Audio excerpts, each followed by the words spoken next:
Os Dois Caminhos do Eu, por Joel S. Goldsmith. Aqueles de vocês que estão no caminho espiritual estão vivendo em dois mundos, o mundo material e o mundo espiritual. Pode ser que alguns de vocês, neste momento, estejam experimentando muito pouco do mundo espiritual, mas certamente, de forma ocasional, vocês têm vislumbres dele durante ou depois de uma meditação. A experiência desta consciência expandida pode vir também quando você tiver pedido ajuda, tiver sido temporariamente elevado acima de si mesmo, fora de seus problemas e fora do seu corpo, e por um breve segundo ter recebido um vislumbre de uma consciência além da do homem natural, que é o homem que nunca entra no céu, que nunca recebe uma bênção de Deus e que nunca estará realmente sobre a lei de Deus. A consciência do homem natural é apenas um ramo de uma árvore que foi cortado e está murchando, alcançando cerca de 70 anos, um pouco mais ou um pouco menos, sem sequer suspeitar que existe outro reino. Enquanto você estiver na consciência do homem natural, em algum momento algo dentro de você pode voltar-se para um ensinamento espiritual. E se esse ensinamento for o caminho infinito, você será conduzido não apenas através de alguns princípios da metafísica, mas também na prática de princípios que devem provavelmente resultar em meditação. É na meditação que este vislumbre do reino espiritual é dado a você, porque na meditação você não está procurando coisas, você não está buscando saúde, prosperidade ou companheirismo, você está buscando o reino de Deus. E na hora em que pensais que não vem o Filho do Homem, o Cristo revela-se Ele mesmo. E então a graça espiritual assume o reino interior. Pode ser um vislumbre momentâneo ou não, que pode deixar você por dias ou aparentemente não retornar. Mas se você está realmente determinado a seguir este caminho, você o manterá até que a consciência volte, não uma vez, mas de novo e de novo. Quanto mais vezes você a procura e quanto mais você a alcança, mais perto você está de viver mais no reino de Deus do que neste mundo. A luz é dada para ser a luz.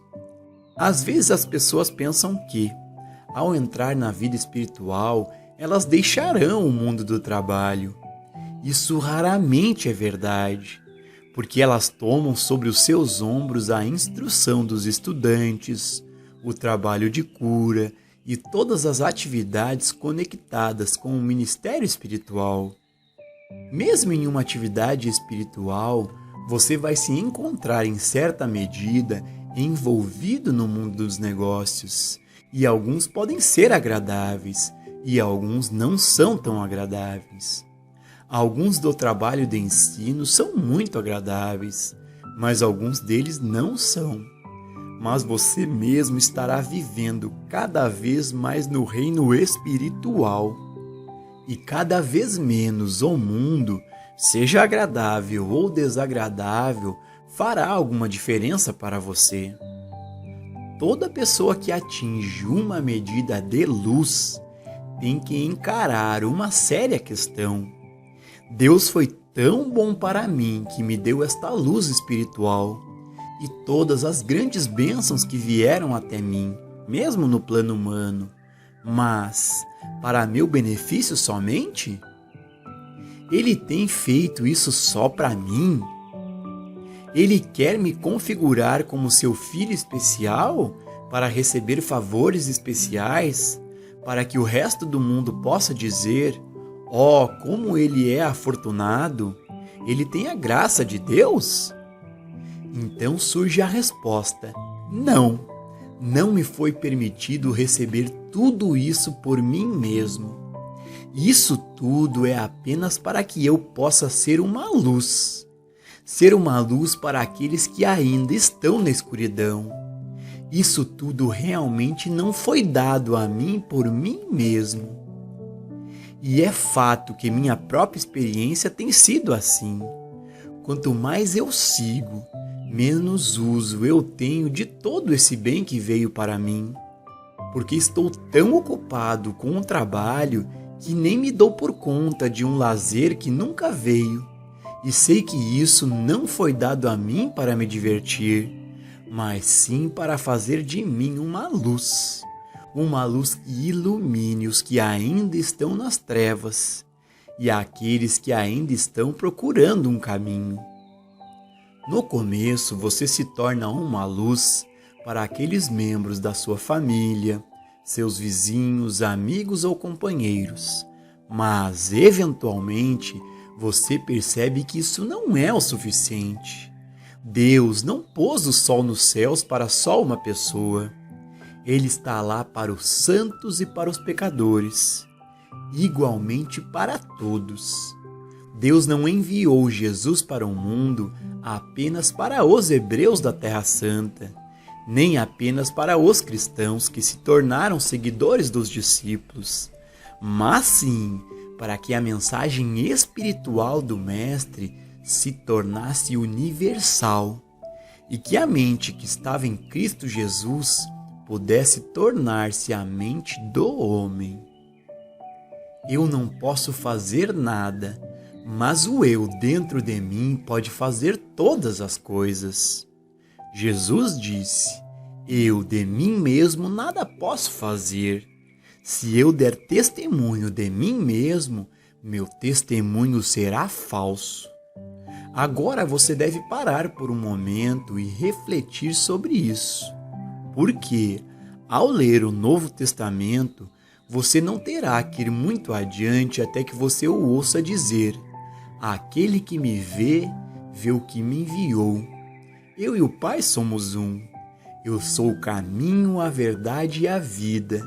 Eu sou a luz do mundo. Eu vim para que todos tenham vida e tenham vida plenamente. Tudo isso faz com que você tenha muito cuidado com o uso da palavra eu, para que você veja o que realmente quer dizer quando você usa essa palavra. A mensagem do caminho infinito deixa claro que foi perdido para a igreja por 1700 anos. A verdade de que existe um eu humano que não pode fazer nada e há um eu divino dentro de você, através do qual você pode realizar todas as coisas. Você deve saber que há um eu chamado Joel e há um eu chamado você, mas nem você e nem Joel atingiram a plenitude. Joel é suscetível de cometer erros. Joel pode, eventualmente, se aborrecer. Joel às vezes gosta de uma boa refeição, mas este não é o eu que é professor espiritual e revelador. Esta é a parte da minha individualidade que ainda está no sentido pessoal, aquele mesmo do qual Jesus falou quando disse: eu de mim mesmo nada posso fazer. Mas uma vez que você faz este mesmo reconhecimento, você pode dizer: ah, mas minha individualidade, minha verdadeira personalidade é divina. Meu Salvador, meu Cristo, meu curador, meu provedor está mais perto do que a respiração dentro de mim. É o verdadeiro eu do meu ser. Quando você reconhece isso, você começa a retirar sua fé, sua esperança e sua confiança do mundo externo e de todos os seres humanos.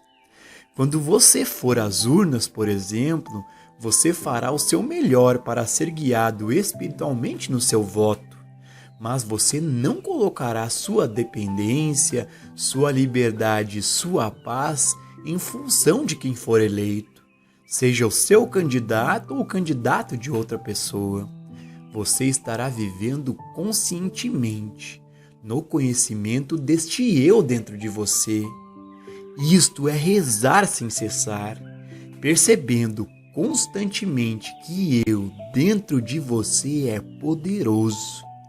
Eu no meio de você é o pão, a carne, o vinho e a água da vida. A separação. Tudo isso nos leva a um ponto muito difícil da nossa jornada. Estamos tão acostumados a ler e ouvir belas promessas bíblicas de um paraíso perfeito que às vezes esquecemos que há também advertências bíblicas que podemos ter ignorado. Estreita é a porta e estreito é o caminho que conduz à vida. São poucos os que a encontram. Eu não vim para trazer paz, mas a espada, porque eu vim pôr em discórdia o homem contra seu pai, e a filha contra sua mãe, e a nora contra sua sogra. Nós pulamos essas passagens, como se elas não fossem importantes ou não destinadas a serem levadas a sério. É claro que elas não devem ser tomadas literalmente, mas tenha a certeza de que Jesus sabia muito bem o que estava dizendo, porque a divisão está acontecendo e está ocorrendo no exato momento em que você começa a confiar no eu dentro de você e não a confiar em seus pais, em seus filhos, tios, tias ou primos. Uma divisão ocorreu ali mesmo. Você foi separado da dependência das pessoas. Enquanto existirem dois estados de consciência, o material e o espiritual, sempre haverá uma divisão ou separação daqueles de seus parentes que preferem permanecer na consciência material, mesmo se eles são seus próprios filhos ou seus pais. Nem por isso você deve sair da sua casa ou expulsá-los, mas haverá uma parede entre vocês. Uma parede que significa falta de entendimento. E você vai realmente descobrir que o seu companheirismo, sua integridade e unicidade estarão somente com aqueles de sua morada espiritual, bem mais do que os da sua morada familiar. Nessa medida haverá sim separação ou divisão. Tais experiências muitas vezes levam as pessoas a se afastarem do caminho espiritual. Como o mestre disse, são poucos os que a encontram. A Escritura também diz, muitos são os chamados, mas poucos os escolhidos. Fazendo a transição para a consciência espiritual. Se você examinar seus pensamentos honestamente, descobrirá que a razão de sua abordagem em busca de um trabalho metafísico ou espiritual, ao menos a primeira ou mais antiga, foi o desejo de melhorar as condições humanas. Nada mais e nada menos do que isso. Era uma maneira de conseguir uma saúde melhor, um sustento melhor ou uma companhia melhor. E agora, para sua surpresa ou desânimo, você é confrontado com o fato de que justamente o oposto pode ter lugar. Você pode perder alguns de seus companheiros, algumas de suas amizades. Da mesma forma, na busca de saúde, às vezes, quando você está esperando para se livrar de uma condição indesejável, você pode descobrir que você tem 3 ou 4 delas. Elas estavam latentes em seu corpo ou em sua mente e, de repente, você descobre doenças de que você nunca soube que tinha. No começo, você pode pensar que seu estudo espiritual trouxe isso, mas não. Não foi o seu estudo espiritual que o trouxe, mas trouxe para a superfície tudo que estava latente na mente ou no corpo.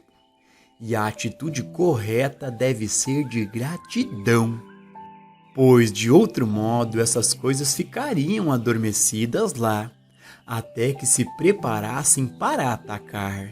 E agora, ao menos elas vieram à superfície e, através de seu estudo e de seu trabalho, você terá a oportunidade de fazer uma transição de um sentido material da saúde para a consciência espiritual de totalidade. Também é possível que, em sua vida metafísica precoce, você tenha ficado satisfeito com uma condição que era desagradável e tornou-se agradável. Um corpo que era doente e se tornou saudável. Ou um bolso que era vazio e se tornou abundante.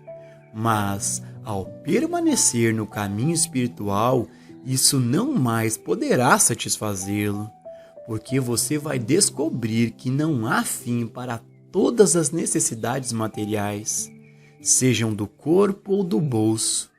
Portanto, se você tentar evitar a transição para a integridade e plenitude espiritual, você simplesmente perceberá de que os males da carne ou do bolso foram adiados. Então, eventualmente, você vem para aquela posição onde, através da sua consciência espiritual, você se eleva acima da ideia de boa saúde, de bom sustento ou de boa companhia. Vivendo nessa consciência, quando você parar de se alegrar na saúde física, na riqueza material ou felicidade humana, sempre voltando-se para dentro e lembrando de que tudo isso é apenas a manifestação exterior de uma graça que é interior, você estará fazendo a transição para uma saúde que não é do corpo, mas que é da alma. E para o ponto em que o sustento não é dinheiro, mas tem sua fonte na alma. A única maneira que isso pode ser alcançado é pela realização do eu, o vinho da inspiração, o pão da vida, a fonte da harmonia espiritual que aparece exteriormente como bem humano. Durante este período de transição, você estará continuamente voltando-se para dentro, trazendo à lembrança este eu, o Cristo, Ele mesmo. Chamamos isso de praticar a presença de Deus, percebendo Deus, a realização de Deus, ou a autorrealização. Todos estes termos significam a mesma coisa. Eles significam que você está percebendo que há mais para você do que você pode ver no espelho, que é algo invisível, que é a parte mais importante de sua vida e de seu ser, porque a parte invisível é a fonte do visível. Amor e alegria, frutos da contemplação. Na meditação, você contempla a atividade espiritual e o ser que está dentro de você. Você contempla a graça de Deus, que está estabelecida dentro de você, e reconhece que Deus plantou o seu Filho em você, que Deus é o seu único Pai e, portanto, que a sua herança vem do Pai, mas não em virtude de você ser bom, uma vez que ela vem tanto para o santo quanto para o pecador, assim que a prontidão de recebê-la se estabelece. Isso é viver uma vida contemplativa, contemplando sempre o infinito invisível do seu ser, aquela cristandade do seu ser, o divino eu dentro de mim, sabendo que este eu verdadeiro veio para que você possa ter vida e possa tê-la mais abundantemente. Tal contemplação traz um abandono do amor, um abandono do ódio e do medo do mundo externo. Então você pergunta, mas a gente para de amar? Amar de forma indolente, sim.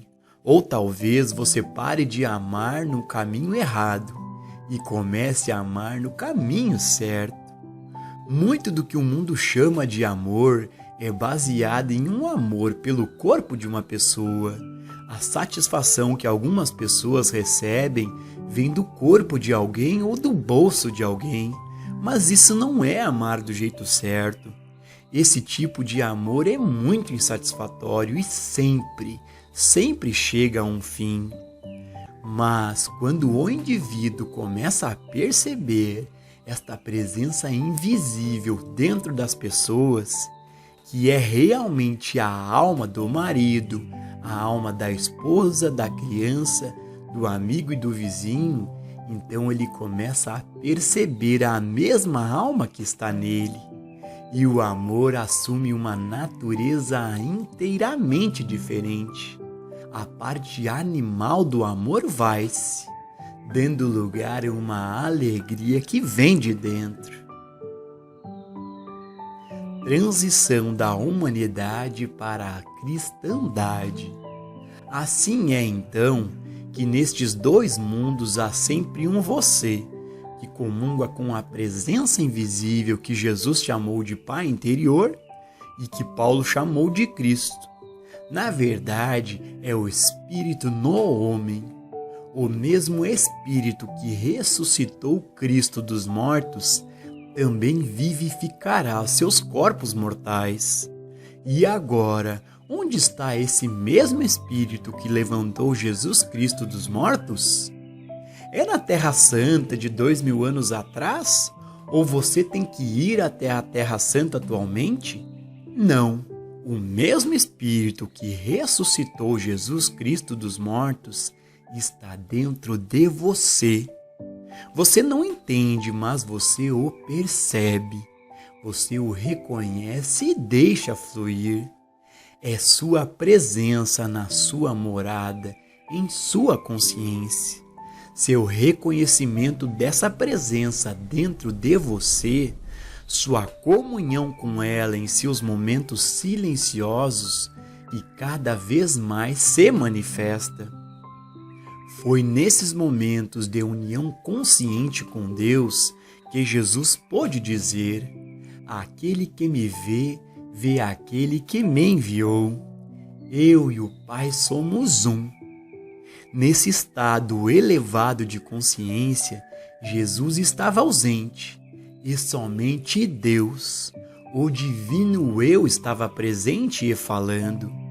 Quando ele disse: eu vim para que todos tenham vida e para que todos tenham abundantemente, ele não estava falando como homem, mas como Deus. Em sua divindade, elevou-se acima de sua humanidade. Há aqueles que, por meio dessa comunhão, alcançam a experiência definitiva da união consciente com Deus, e assim erguem-se em sua condição divina, acima de sua humanidade. Mas, assim como o Mestre, a experiência não é, no entanto, contínua, como se fosse durar a vida inteira. É um estado intermitente, que pode acontecer agora e ir-se amanhã.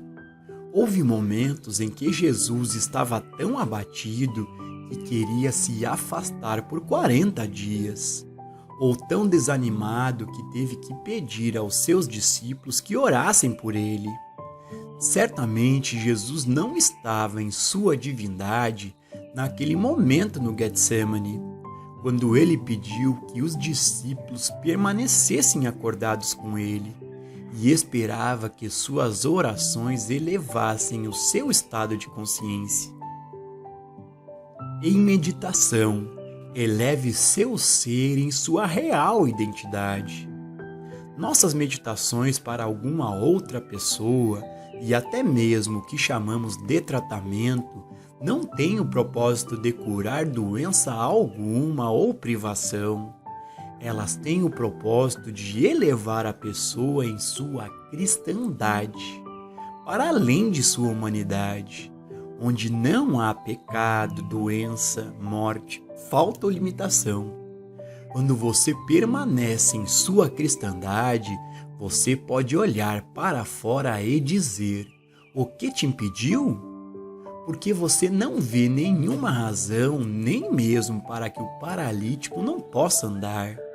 É em sua cristandade que você pode comandar os cegos a abrirem seus olhos. Isso você não pode fazer em sua humanidade, porque nada aconteceria. A maioria dos trabalhos de cura realmente ocorre quando o praticante, através de meditação profunda, eleva-se para fora de sua humanidade, em sua cristandade. Quanto mais anos uma pessoa trabalha como praticante e professor espiritual, mais horas do dia ou da noite ela estará em sua cristandade e, portanto, menos tratamentos específicos ela precisará ministrar. Isso nos leva a uma parte importante da meditação do caminho infinito. Nunca direcionarmos nosso pensamento para fora, para uma pessoa ou para uma condição. Dirigir o pensamento é um processo inteiramente mental e seu objetivo é realmente a sugestão. Isso não quer dizer que algumas pessoas não possam ser curadas por sugestão, pois elas são. O que estamos dizendo é que isso não faz parte da prática do caminho infinito, porque viola um dos princípios básicos do caminho infinito. A mente humana pode ser usada para o bem e para o mal. A mente humana pode cometer erros, mesmo com intenções honestas. Portanto, não queremos que a mente humana entre em nossa prática espiritual ou no nosso relacionamento com os alunos. Na meditação, o eu pessoal, que é Joel, o eu pessoal de qualquer praticante deve deixar de influir, porque ninguém tem o direito de acreditar que ele mesmo tem o poder de dar qualquer coisa a uma pessoa. Se ele tivesse, aonde estaria Deus? Depois de mais de 30 anos dessa prática, ninguém sabe melhor do que eu que prata e ouro tenho eu nenhum, que das coisas do mundo eu não tenho nenhuma para dar. Só existe uma coisa que eu, ou qualquer verdadeiro mestre espiritual tem, e isso é uma compreensão da natureza do eu, do infinito eu invisível. Portanto, quando eu meditar para você ou com você, eu não permito que você entre em minha mente, e eu mesmo não procuro me projetar em sua mente. O que eu faço é fechar meus olhos e subir diretamente para a minha verdadeira identidade. Eu quero comungar e ser um com este eu, que eu verdadeiramente sou, e, com um ouvido receptivo e minha atenção centrada no infinito invisível, eu apenas me aquieto em silêncio. Então o Espírito de Deus se revela, e porque uma pessoa trouxe a si mesma a minha consciência, ela recebe os frutos da meditação. Vamos ver como funciona. Pode haver uma pessoa fisicamente doente, e por conta do meu retiro dentro do meu eu, mantendo a serenidade, meu ser sabendo que eu sou Deus e permitindo que eu seja Deus, essa pessoa pode receber uma cura física. Mas outra pessoa pode receber uma cura moral, ou outra uma cura financeira, ou ainda arrumar um emprego, ou uma cura das relações humanas.